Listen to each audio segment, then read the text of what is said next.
Eh bien bonsoir à tous les amis, supporters, sportifs parisiens, amoureux du football, supporters de notre club, bienvenue à vous les amis.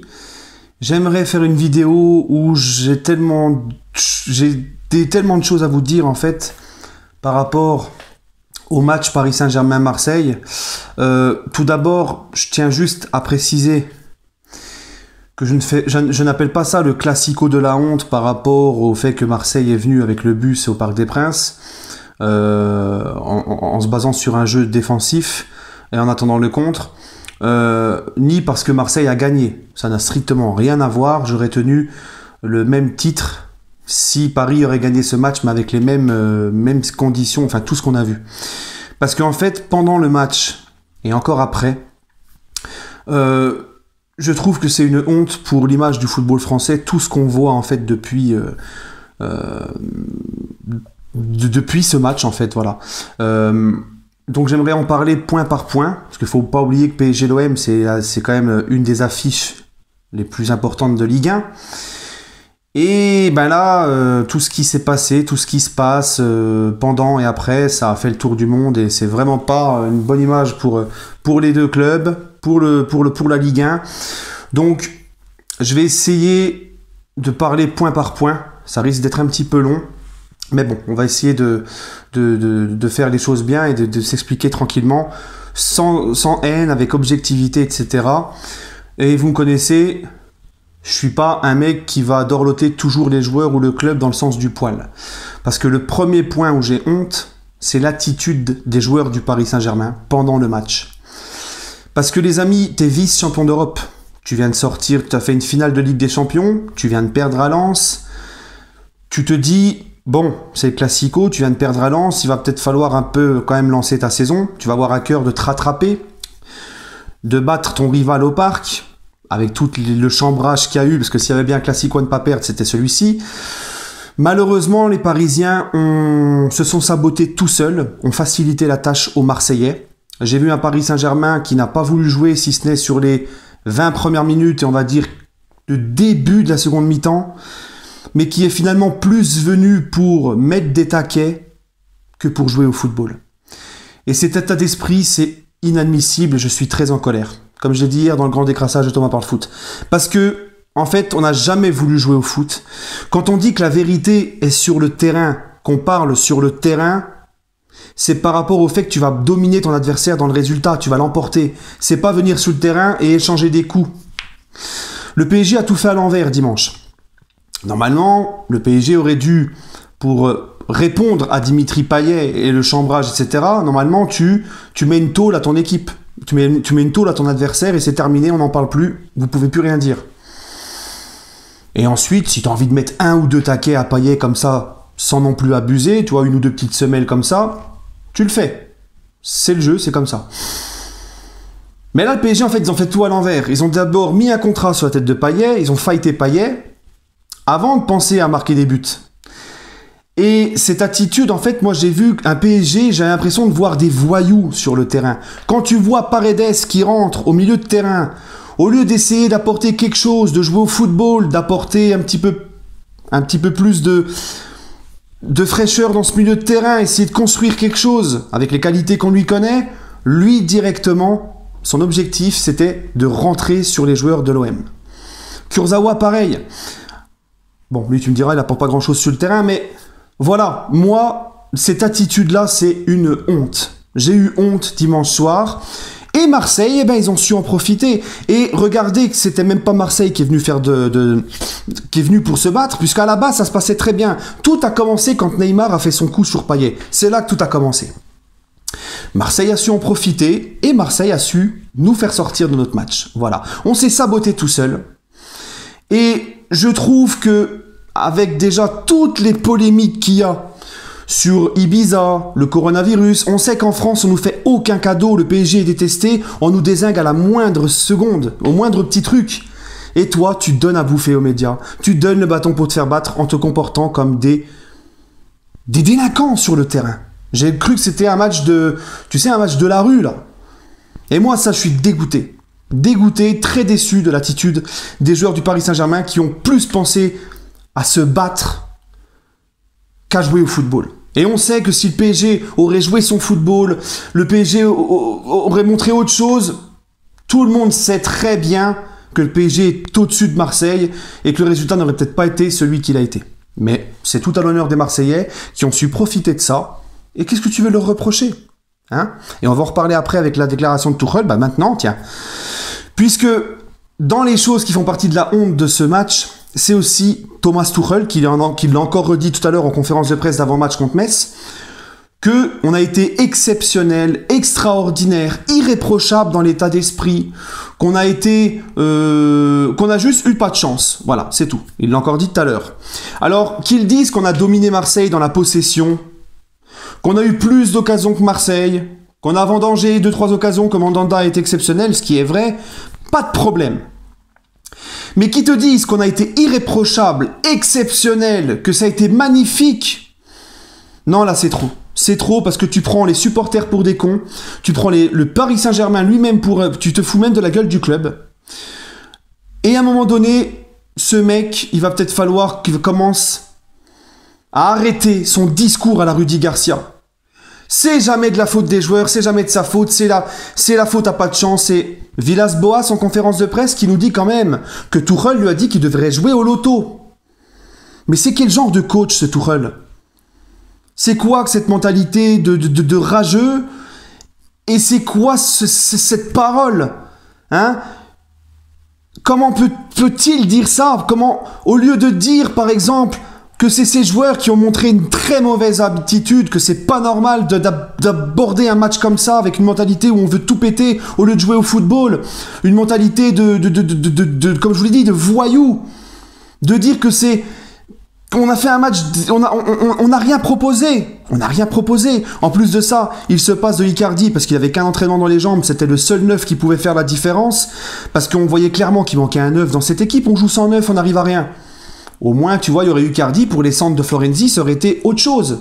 Un mec comme Icardi pour un vrai neuf, un pur buteur, un vrai finisseur pour récupérer son Icardi, ça aurait été quand même autre chose.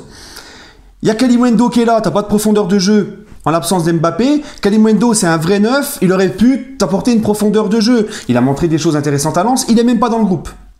Mais c'est la faute à Villas-Boas qui a de la chance. Alors que le mec fait n'importe quoi dans son coaching, dans ses choix, et les joueurs se sont mal comportés, ont fait n'importe quoi, se sont sabotés tout seuls. Et l'autre il te dit c'est Villas-Boas qui a de la chance. Donc moi je n'en peux plus de ce coach, parce que c'est trop, c'est trop. C'est à chaque fois qu'on se plante, c'est la faute. Bah c'est le Covid, c'est les blessés, c'est l'effectif, on attend des recrues, c'est la fatigue, c'est l'accumulation des matchs, c'est la pelouse, c'est le calendrier. Et maintenant, il arrive à te sortir, c'est la chatte à Villas-Boas. Moi là, franchement, c'est trop. C'est trop, je ne peux plus. Je ne peux plus. Hein? Parce que Marseille, on peut dire ce qu'on veut, les gars. Faut être objectif. Ils sont venus, ils ont défendu en équipe, ils ont su nous faire sortir de notre match. Et comme des cons, on est tombé dans le piège. Mais on leur a donné le bâton pour se faire battre, parce que c'est nous qui avons cherché en premier à commencer à mettre des coups et tout. Marseille n'a pas eu de la chance. Marseille a su jouer en collectif, avec de l'expérience. Ils ont su nous... Voilà. Et nous, on est tombés dans le panneau. On n'a pas été digne d'une équipe championne d'Europe. On s'est comporté comme des gamins. Et ça, c'est pas normal. Parmi les autres choses honteuses que j'ai vues aussi dans ce Classico, donc dans l'après-Classico... c'est pareil, Tuchel, pour en venir encore à Tuchel, n'est même pas capable de dire à ses joueurs de se calmer. À la mi-temps, deuxième mi-temps, les joueurs sont pires qu'en première. Quand tu vois ce qui s'est passé en première mi-temps, notamment en fin de première mi-temps, tu dis à tes joueurs, calmez-vous, pensez à jouer au foot. Il faut gagner pour leur faire fermer la bouche, il faut pas leur donner des coups, calmez-vous. Mais c'est pire en deuxième qu'en première. Donc je me dis, il sert à quoi ce mec? À quoi sert ce coach? Enfin bref, c'est pas grave. Parmi les choses inadmissibles que j'ai vues aussi dans ce match, enfin, c'est pas trop une honte, mais je trouve ça vraiment ridicule, c'est les Marseillais qui sortent faire la fête dehors. Alors je peux comprendre que c'est la fin d'une frustration, ils nous ont battus, ça a été lourd pour eux de pas nous battre pendant 9 ans, qu'ils ont été frustrés, je le comprends, de toute façon ça se voit dans leur attitude. Quand tu vois leur attitude en finale de Ligue des Champions, c'est au Bayern. Quand tu vois leur attitude quand ils sortent dehors, machin, on le voit, ils ont le seum. C'était trop pour eux de se faire battre pendant 9 ans par le PSG. Mais j'estime que quand tu prétends être le meilleur club de France, même si moi, je dis que c'est le PSG, mais de toute façon, un Marseillais te dira que c'est Marseille avec ses arguments, et un Parisien te dira que c'est Paris avec ses arguments. Pour moi, il n'y a pas de débat, c'est Paris. Mais bon, on va pas faire le débat sur cette vidéo-là. Mais quand tu prétends faire partie des 2 plus grands clubs de France, allez, pour pas faire de débat. quand tu prétends être un grand club, faire partie des 2 plus grands clubs de France, eh ben, fêter une victoire, même face à ton rival, en Ligue 1, dans un match championnat tout simple, hein, un match championnat, pour moi, c'est honteux. C'est ridicule, en fait. Et c'est là que tu vois que Marseille, finalement, n'est plus un grand club. Quel grand club, quel supporter fait ça? Tu bats ton rival, tu vas dans la rue, tu hop comme si tu as gagné la Coupe du Monde. Et moi, je trouve que ça ridiculise les supporters de Marseille et l'Olympique de Marseille. Ils sont comportés comme le petit pousset qui a sorti un gros en Coupe de France, ou comme si, tu sais, ils avaient gagné en finale de Coupe de France face au PSG, qu'ils avaient gagné la Coupe de France. Là, tu te dis, c'est normal qu'ils sortent faire mes 3e journées, dans un contexte où il n'y a pas de supporters, dans un contexte où les joueurs du PSG, il manque des mecs importants, où il y a des mecs avec que 2 entraînements dans les jambes, un PSG vraiment pas à 100%, même si je trouve pas d'excuses, hein. Mais, tu vois, un match championnat, 3e journée, tu sors, tu fais la fête comme si tu avais gagné le championnat, comme si tu étais champion, comme si tu avais gagné une coupe ou une coupe du... Pour moi, c'est très petit. Et encore une fois, à la place des Marseillais, ben j'aurais honte. Je me dirais, on n'est finalement plus un grand club. On n'est pas supporter d'un grand club. Tu vois, on dirait que c'est un petit club là qui se réjouit d'avoir battu le gros. Bon, encore ça, chacun verra son interprétation, chacun avec ses émotions. Mais moi, je trouve ça pitoyable. Après, chacun, voilà. Parmi les autres choses honteuses après ce match. Je pourrais parler aussi de la déclaration de Leonardo, hein. Vous savez, je le défends, mais quand il fait n'importe quoi, Leonardo qui nous ressort encore le calendrier, le Classico à 3e journée, on le sait tout ça, mais il n'y a pas d'excuse. Commence pas à nous faire du Tuchel, Leonardo. Hein? Il n'y a pas d'excuse. Mais Leonardo, par contre, contrairement à Tuchel, et ça faut le reconnaître, c'est qu'il a dit que c'était inadmissible l'attitude des joueurs et que ça allait être réglé en interne. Il a d'ailleurs parlé aux joueurs. Donc c'est quand même pas aussi catastrophique que Tuchel. Mais au bout d'un moment, Leonardo, c'est bon, arrête de répéter les mêmes choses, arrête. On n'a pas d'excuses finalement, on n'a pas d'excuses. On s'est saboté tout seul, on n'a pas voulu jouer au foot. Tout simplement. Alors peut-être que Leonardo c'est de la démagogie, mais il va peut-être falloir pas trop avoir ce discours-là longtemps. Hein, parce que ça va commencer à me saouler aussi. Parmi les choses honteuses de ce Classico, bah c'est Payet. C'est Payet parce que qu'il chambre, alors encore le chambrage sur la Ligue des Champions, je peux le comprendre, même si je me dis que c'est pas à lui de le faire, sachant que c'est pas lui qui a gagné la Ligue des Champions avec Marseille, sachant qu'il a rien à son palmarès, sachant que quand il a fait ce tweet après la finale de Ligue des Champions, ça faisait quand même 9 ans qu'il avait pas battu Paris, je me disais, c'était quand même petit de sa part et quand même osé de troller le PSG quand lui-même n'a jamais fait de finale de Ligue des Champions. Mais bon, tu peux comprendre, allez, on va dire on peut comprendre. Mais ce qu'il a fait hier, avec tout ce qu'on connaît, l'affaire Alvaro, Neymar, tout ce qui s'est passé dans ce match, refaire un tweet, et d'ailleurs André-Pierre Gignac, il a montré qu'il approuvait pas du tout son tweet, hein, il lui a mis un petit emoji comme ça, tu vois, genre, arrête, c'est trop, tu vois. Donc même Gignac, tu vois, il lui reproche. Faire ce tweet en mettant la parole, le truc de Jul et tout, machin, enfin je sais même pas c'est quoi cette chanson, on m'a dit que c'est une chanson de Jul, c'est Marseille bébé, je sais pas quoi, avec les joueurs, la tête des joueurs, et de mettre la tête de Neymar sur le corps d'un chien. Alors qu'il y ait des insultes entre supporters des fois dans des banderoles, qu'il y a des supporters qui insultent des joueurs, même si des fois moi je trouve que ça va trop loin. Quand tu es joueur professionnel de football, tu n'as pas à insulter publiquement après le match un autre joueur de foot comme ça. Pour moi, il a traité Neymar de chien, il l'a insulté. C'est inadmissible, c'est honteux, mais venant de ce neuneu, ça ne m'étonne pas. Parce que ce mec, il a rien dans le crâne. Il est certes, c'est un très bon joueur de Ligue 1, il a de la technique et tout, mais ce mec, il est vraiment abruti. Mais c'est honteux, c'est scandaleux, c'est honteux, c'est inadmissible ce qu'il a fait Neymar. Payet. Parmi les choses honteuses de ce Classico, pour revenir un peu sur l'attitude des Parisiens, c'est Di Maria. Si vraiment Di Maria a craché sur Alvaro, si c'était volontaire, moi dans le ralenti, on le voit, il se tourne vers Alvaro, mais je vois pas de crachat sortir. Et on voit que le dos de sa tête, on sait pas trop. Mais si vraiment il a craché sur Alvaro en plein Covid et que ça arrive à être prouvé, c'est honteux. Honteux. Et j'espère que lui aussi sera fortement condamné. Parce que c'est pas acceptable. C'est inadmissible. Et parmi les autres, et ça je vais finir par ça, les autres choses honteuses de ce Classico, c'est cette histoire de racisme. Parce que ça c'est mon avis à moi, ça n'engage que moi. Mais vous savez les gars, on peut reprocher beaucoup de choses à Neymar. Moi, je suis convaincu qu'Alvaro l'a dit. Oui, je suis convaincu, j'assume et n'en déplaise aux Marseillais qui soutiennent Alvaro et qui pensent que c'est Neymar qui raconte des conneries et qui a tout inventé. Parce que je vais vous dire une chose. Déjà, moi, le premier, le racisme, c'est quelque chose qui me débecte. Et le premier, si ça serait un joueur de Paris qui aurait eu des propos racistes envers un joueur de Marseille, j'aurais pété un boulon. Et là, franchement, les gars, Neymar, tu peux lui reprocher plein de choses. D'être agaçant, d'en faire trop, de rentrer dans de sortir de son match par les provocations, un peu comme il a fait dans le Classico. Il sort de son match, hein, parce qu'il s'énerve trop. Il essaie il se croit au soccer, il veut dribbler, faire différence tout seul. Ça, c'est le Neymar que j'aime pas. Mais donc, il y a beaucoup de choses à reprocher à Neymar. Et vous savez que moi, quand il faut taper sur Neymar, je tape sur Neymar. Mais je ne peux pas croire une seule seconde que Neymar ait tout inventé. Ce n'est pas possible. Dans son attitude, tu le vois, il y a quelque chose. Il faut arrêter un petit peu de se voiler la face. Alors, téléfoot, évidemment, on n'a pas les images. Hein, c'est possible. Hein, ils disent qu'avec le Covid, il n'y avait pas toutes les caméras parce qu'il n'y avait pas assez de monde pour gérer les caméras, etc. Apparemment, Beansport Arabe et la chaîne brésilienne, ils ont plus d'images. Le PSG est actuellement en train de voir ça avec des professionnels de ceux qui lisent sur les lèvres. Ça ne va pas s'en arrêter là. Je pense que si le PSG a fait ce communiqué, c'est qu'ils sont sûrs, ils font pas ça pour rien, pour une simple comédie. Parce qu'il y a aussi des avocats qui conseillent derrière tout ça. Quand tu vois l'attitude de Neymar, même après le match, comment il a pété un boulon, je peux pas croire une seconde que Neymar a inventé tout ça. D'ailleurs, Neymar, comme je vous le dis, vous pouvez lui reprocher beaucoup de choses. Il s'est beaucoup de fois, même au Barça, embrouillé avec des gens sur le terrain. Il n'a jamais accusé un mec de racisme. D'ailleurs, il le dit lui-même, Alvaro. Tu peux m'insulter, tu peux me provoquer. Sur le terrain, c'est le jeu. Mais pas de propos racistes.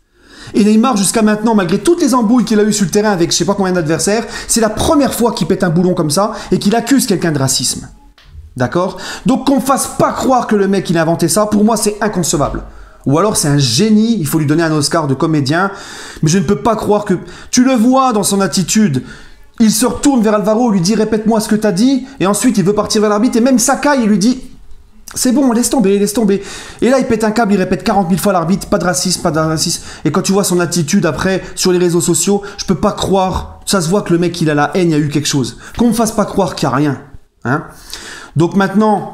Est-ce qu'on va réussir vraiment à prouver avec les images? Est-ce que avec parce qu'il n'y a pas de son, il n'y a rien. Est-ce que ça va réussir vraiment à être prouvé? Je ne sais pas. Mais en tout cas, j'espère que si c'est prouvé, les Marseillais qui nous rabâchent tout le temps que eux c'est la lutte anti-racisme et tout, j'espère qu'ils sauront faire ce qu'il faut faire avec Alvaro. Et j'espère aussi, parce que ce que je vois des fois de certains Marseillais, c'est ahurissant. Tout ça parce que c'est Alvaro et que c'est un Marseillais. Ils viennent te dire, ouais, traiter quelqu'un de singe, c'est pas raciste.